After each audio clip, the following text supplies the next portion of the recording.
Professor Ayrton Costa, mais uma aula de geografia, desta vez tratando sobre a geografia dos conflitos e, nesse aspecto, explorando o tema das bacias hidroconflitivas. Esse tema está relacionado às disputas de um recurso essencial para todas as civilizações: a água. Só percebemos o valor da água depois que a fonte seca, já diz o provérbio popular.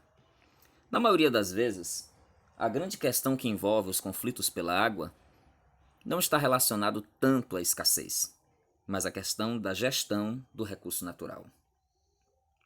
A Terra é comumente descrita como um planeta água.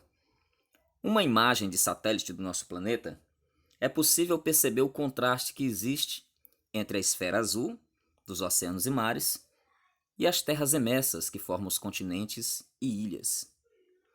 Se nós pudéssemos extrair toda esta água que cobre a superfície terrestre, formaríamos duas pequenas esferas. A esfera azul maior é representativa dos oceanos e mares, a água salgada.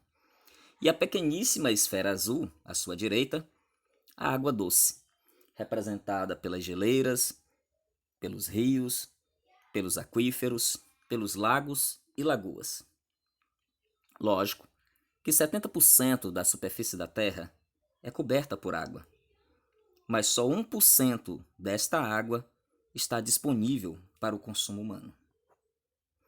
Sabemos, dessa maneira, que a água tornou-se um recurso estratégico. Ao longo da história humana, diferentes povos e civilizações a organizaram, a manipularam, transportaram, armazenaram como um instrumento de poder. Povos pré-colombianos, como maias, astecas, nazcas e incas, construíram magníficos canais.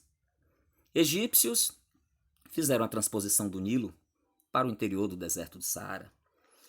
E romanos, com seus maravilhosos aquedutos, e até a fantástica cloaca máxima, mantiveram o abastecimento de Roma, uma cidade com mais de 2 milhões de habitantes. Até nos dias atuais, é comum vermos em desertos como Tar, Gobi, Saara, Níger, Kalahari, Saudita, os grandes pivôs centrais irrigando plantações no meio do nada. Mas a distribuição da água no mundo é profundamente desigual. Apenas 5 países detêm 43% de toda a água doce do planeta Terra. O Brasil ocupa a liderança desse ranking, com mais de 12% da água doce. Mas sabemos que mesmo no Brasil, a água doce está distribuída de maneira desigual. 68% de nossas reservas de água doce estão na região norte, na área de influência da bacia amazônica, e 3% da água está no nordeste. Da água consumida no Brasil, 70% dela vai para as atividades agropecuárias, o agronegócio, criação de gado, plantação de soja, café, cana, 22% para atividade industrial e apenas 8% para atividade doméstica. Algumas atividades industriais são intensivamente consumidoras de água. Para se produzir 1 litro de cerveja, por exemplo, gasta-se 5,5 litros de água. Mas para produzir apenas 1 quilo de carne, consome-se 17.100 litros de água. Então, percebemos que a água é um bem dotado de valor econômico e, por isso mesmo, ela é objeto de disputa. Em muitos lugares do mundo e até do Brasil, a guerra pela água já começou. É a disputa por margens de rios, canais, córregos, riachos. Mas apesar de tudo isso, a água é um direito e não uma mercadoria. Vamos observar agora como a água alimenta algumas tensões geopolíticas no mundo. Essas áreas são chamadas de bacias hidroconflitivas, ou regiões de tensões hidropolíticas. Observamos neste mapa que há uma falta de água no mundo, em algumas porções. Austrália, deserto do Saara, Namíbia, na África, México, Arábia Saudita, Oriente Médio de modo geral, Índia. Esses pontos em vermelho destacam as regiões em que a quantidade de chuva que cai, de água armazenada, é muito pequena. E aí chegamos então às áreas de tensão. Tema da nossa aula: as bacias transfronteiriças ou regiões hidroconflitivas. No mapa à sua direita, eu destaco o Crescente Fértil, essa região que foi berço de importantes civilizações, como a egípcia, a hebraica, a Mesopotâmia, a fenícia. Surge então no mundo a chamada geopolítica pela água, ou a disputa pelo ouro azul, principalmente em bacias hidrográficas transfronteiriças. Para o Banco Mundial, 80 países poderão entrar em conflito por causa da água no século XXI. E nos últimos 50 anos, mais de 500 conflitos envolveram a questão da água.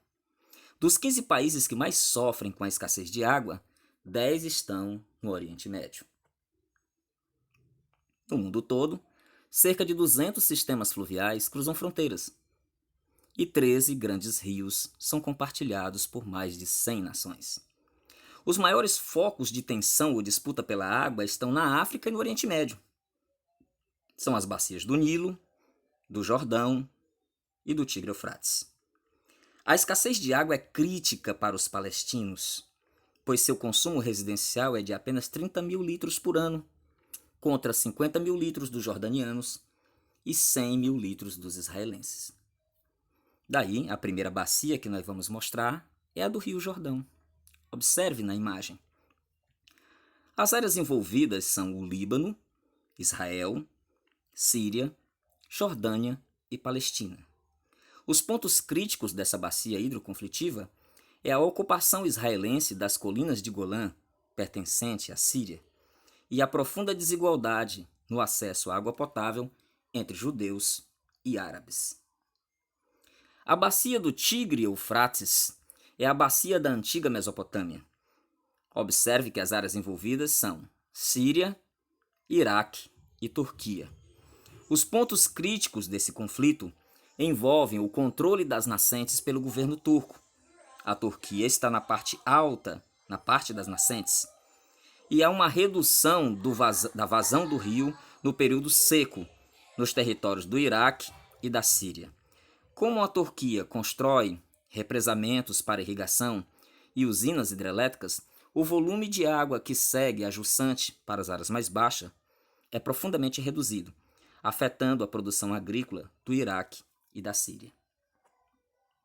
A bacia do Rio Nilo envolve um conjunto de nações em conflito: Egito, Etiópia, Sudão, Sudão do Sul.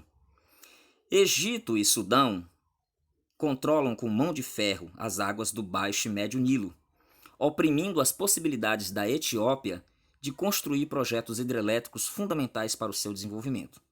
Daí o ponto crítico dessa tensão é o controle egípcio e sudanês das águas a partir de pressões internacionais sobre a Etiópia. Observamos que a escassez de água tornou-se um fator limitante para o crescimento econômico de muitos países. Sabemos que praticamente 2/3 da população mundial poderá viver sob condições de estresse hídrico, e a escassez de água afeta praticamente 40% da população mundial. Algumas megacidades estão à beira de um colapso hídrico, algumas delas situadas em nações ricas, como Tóquio, Londres, Paris, Los Angeles, Nova York e Chicago. No século XXI, podemos observar que 161 países vão ficar sem água até 2040. Embora o Brasil seja um país rico, é preciso cuidar dessa riqueza, evitar o desmatamento desenfreado e cuidar de políticas de saneamento. No mundo, 1 bilhão de pessoas têm acesso precário a esse recurso valioso. Muitas pessoas caminham em média 6 quilômetros por dia para buscar a água. A maioria são mulheres e crianças. O consumo anual per capita de água nos Estados Unidos, por exemplo, é de 1.870 metros cúbicos por pessoa. Entretanto, este consumo é na China, país com mais de 1 bilhão de habitantes, de apenas 461 metros cúbicos. No Brasil, o consumo é de 246 metros cúbicos. Mas em todo o continente africano, é de apenas 202 metros cúbicos. Só para ter uma ideia, se a cidade de Nova York consumir 2.000 litros dia de água, alguns países africanos não atingem a média de 10 a 15 litros por dia. Daí nós vamos ter a ideia da profunda desigualdade de acesso à água. Água, que é o líquido da vida, mas quando consumida de forma precária, contaminada, poluída, pode ser o veículo da morte. Assim encerramos a nossa aula por hoje. Que vocês tenham um ótimo aproveitamento. Muito obrigado.